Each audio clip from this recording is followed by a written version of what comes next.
আমি আপনাদেরকে আজকে 15টা পয়েন্ট বলবো ইনশাআল্লাহ। এই পয়েন্টগুলো আমাদেরকে রমাজানের আগেই নিজের মাথায় ঢুকাইতে হবে, পাক্কা নিয়াত করতে হবে। আল্লাহ পাক যেন আমাকেও তৌফিক দেন, আপনাদের সবাইকে তৌফিক দান করুন।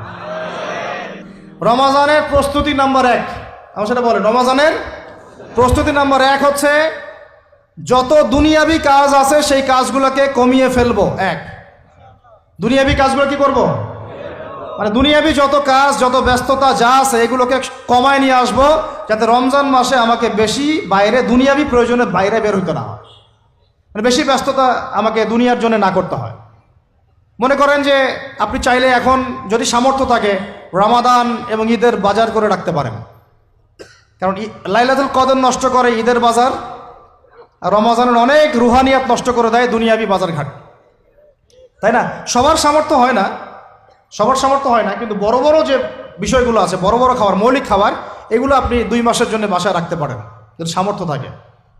সামর্থ্য নাই তাহলে সেটা আলাদা বিষয়। মোট কথা এটা শুধু একটা বিষয় বোঝাচ্ছি না, দুনিয়াবি যত ব্যস্ততা এগুলোকে কমায় রমাজানের জন্য প্রিপারেশন নিতে হবে। আল্লাহ পাক আমাদেরকে সবাইকে রমাদানের জন্য প্রিপারেশন নেওয়ার তৌফিক দান করেন। এটা হলো মনস্তাত্ত্বিক প্রিপারেশন, যে রমাদান আসতেছে, আমি শাবান মাসেই আমি আমার কাজগুলো গোছাই নিব, যাতে রমজানে আমি ফারেক থাকি ইবাদতের জন্য। বুদ্ধিমানের কাজ না এটা? আল্লাহ পাক তৌফিক দান করেন, আমিন।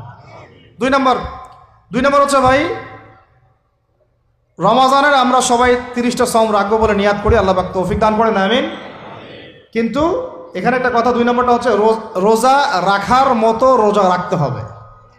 কি বললাম বলেন? রোজা রাখার মতো রাখতে হবে।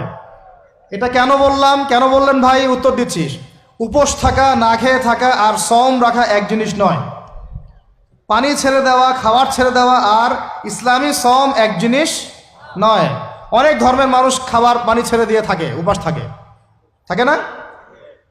হাদিসের মধ্যে নবীজি বলেছেন যে ব্যক্তি রোজা রেখে অন্যায় কাজ ছাড়তে পারলো না, মানে আল্লাহর মাসিয়াত ছাড়তে পারলো না, এই যে কাবায়ের ফাওয়াহিশ এগুলো ছাড়তে পারলো না, অশ্লীলতা ছাড়তে পারলো না, মিথ্যা ছাড়তে পারলো না, বেহায়াপনা ছাড়তে পারলো না, তার না খেয়ে থাকায়, পানি না পান করায় আল্লাহর কিচ্ছু যায় আসে না। তার রোজার বিষয় বুঝলাম। রোজা কাকে বলে ভাই? মানে রোজা মানে হচ্ছে আমি আল্লাহ পাকের সমস্ত নিষেধ ছেড়ে দিব। কি করব? আল্লাহর সমস্ত নিষেধ। রোজা থেকেছি, পানি খাচ্ছি না, খাবার খাচ্ছি না, কার ভয়ে? গোসল করার সময় 1 ঢোক পানি খেলে কে দেখবে? এই চেতনা তখন কাজ করে না?